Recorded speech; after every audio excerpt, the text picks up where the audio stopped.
All right, so it has happened. I have been called out again. It's kind of ironic because I briefly mentioned in my last video that I am proud of how self-aware I am, but also that my husband will call me out if I'm being not self-aware. And that's what happened. So we're going to talk about it. So for anyone that actually follows my channel, 1, thank you so much. And 2, you probably noticed that I have not been consistent like at all this year in posting. Like I'm barely making 1 video a month. I don't even know. So I was kind of proud of that last video in the sense that like, I was like, oh, maybe I got my groove back. And like, I felt like that last video, I have really struggled with getting my words out, but then I think there's like 1 or 2 comments on there and I was just like, okay, so there's like people who actually understand the gibberish I'm spewing, and it made me feel good. And I was like telling Nico, I was like, yeah, like maybe I got my groove back. Well, then he asked me, why are you still making videos? And he didn't mean it in like a mean way or anything like that. He was genuinely asking like, why are you making the videos? And I gave him the usual spiel of like community and relatability. And like, maybe if younger people hear my videos, and maybe if younger people watch my videos, maybe they'll take away something, they can learn a lesson without actually going through it, you know? And it's kind of like my own journal, like a video journal in a sense. So, you know, the usual stuff that people always say of like, this is why I have a YouTube channel. Well, he called me out and said, those aren't real reasons. He said, what is your reason? And I'm not going to lie, I got a little offended. I knew he wasn't meaning to offend me. I knew he was challenging me, like in a good sense, but I did get a little offended because I was like, oh, what do you mean? Like, this is for me. It's for me to look back on. It's for me to like talk things out and like kind of reflect and share my lessons. So I was like, what do you mean? And that's when he mentioned last year, I was going through a lot of family drama. And if you look back, I kind of made videos that like follow along more or less of the family drama, not details of the drama itself, but like lessons and like kind of my thoughts about stuff going on. And he mentioned how ever since we moved in to our new house, my little fixer-upper, he mentioned how the videos have slowed down. He's noticed that like I'm not filming as frequently or as easily anymore. And he has to prompt me. Like I'll mention it to him like, oh, I really want to film today, or I got to film today, or I got a topic today. And he'll be like encouraging me to do it. But he said he's noticed that I'm just not. I'm putting it off. And he's right. And I just didn't know what to say. So he kind of elaborated on his observations. He said he wondered if I was using filming, making YouTube videos as a coping mechanism for all the stuff that we were dealing with last year. Because he said even with working and all the normal day-to-day house stuff that I was doing and, you know, helping manage his channel. I mean, his channel has kind of slowed down in terms of video content because we were working.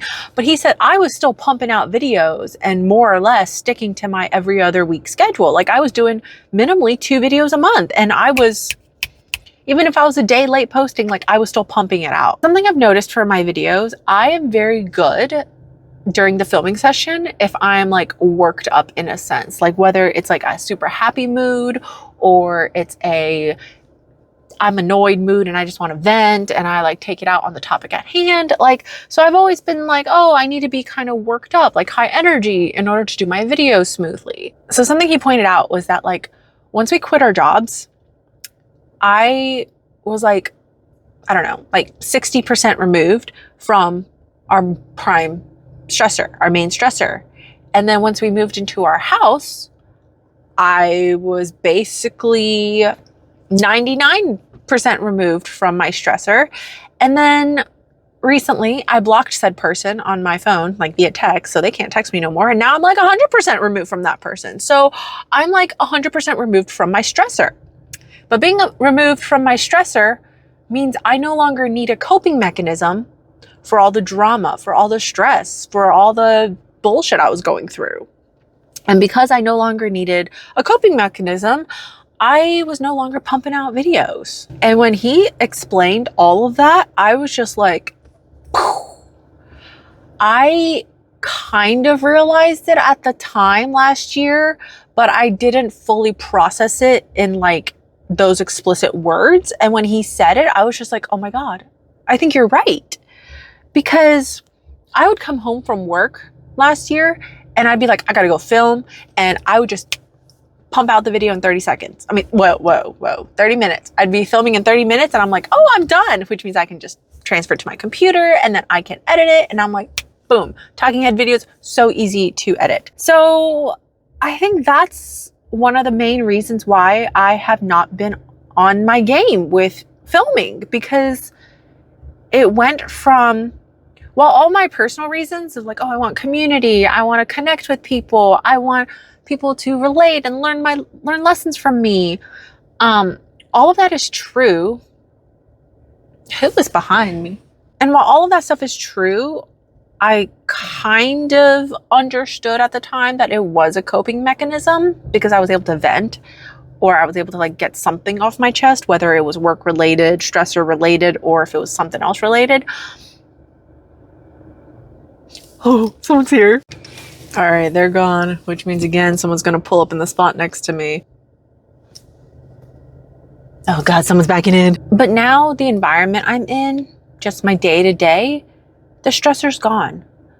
Obviously there's like other stressors, but the other stressors are nowhere near as severe as what I was going through with the drama last year.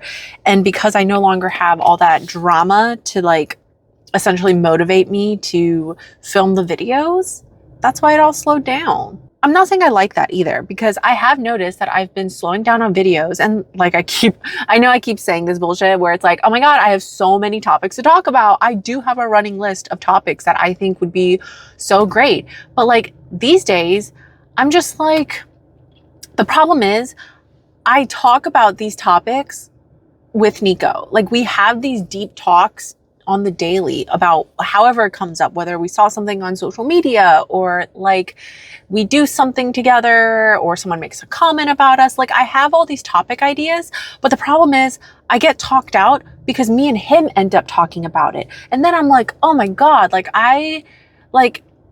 of me is like, man, I kind of want to film me and him going back and forth about whatever the topic is. And like, maybe that would do well on this channel. I really think I have like 1 or 2 videos with him, and I really feel like you guys would really appreciate his perspective and like the back and forth between me and him, because you'd get like you'd get a better understanding of the whole conversation around that topic. And that's another thing I've noticed. It's like for me, a problem I have is that I will go on tangents, if you haven't noticed occasionally. And also like the way I like treat my videos is that like it's a conversation, but like it's not actually a conversation because it's just me. So then I like forget what I just was talking about or like what my own train of thought was, and I don't have anyone to like reel me back in or remind me what I said, and then I have to like stop the video, I have to go back and rewatch the footage, and I just lose my flow. And so part of me has wondered like maybe me and him should try and like, maybe I should try incorporating him into my videos. He's also brought up, because I bake a lot, like a shit ton. Like I have to give away the food to people because 2 people, me and him, cannot eat it all.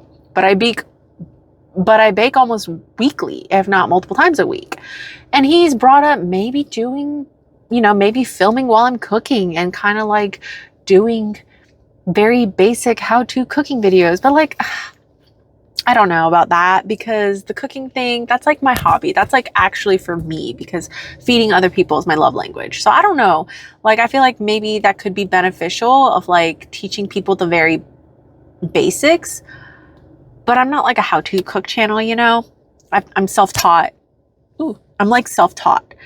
But I have considered maybe I could film while I'm baking and kind of like do both at once. Maybe? Is that something that could be interesting? I don't know. But my problem with that is that I still get so embarrassed about filming in front of Nico. Like, I want him upstairs with like 3 closed doors between us. Or he's like not in the house, or like right now he's at an appointment, so I'm just sitting in the parking garage filming. Like, I still get embarrassed. Like, I don't even like filming stories for Instagram in front of him because I don't know.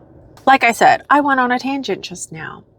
But I have considered maybe him and me doing videos together would help motivate me to like film more consistently and post consistently again, because a lot of the topics that I want to talk about, I do feel like would be more beneficial if it was a conversation like with me and someone else. Because obviously the only conversation I can have with whoever's watching this video is through the comments, but that's not like in the moment of like when I'm filming, you know?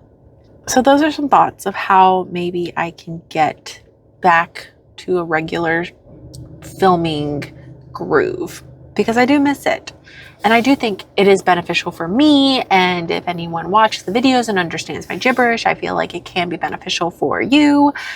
And going back to the whole me and Nico talking things out on the daily, and I just get so talked out. I have considered like during those conversations being like, pause and like, let me set up my phone real quick, or let me set up the camera real quick and we can just talk.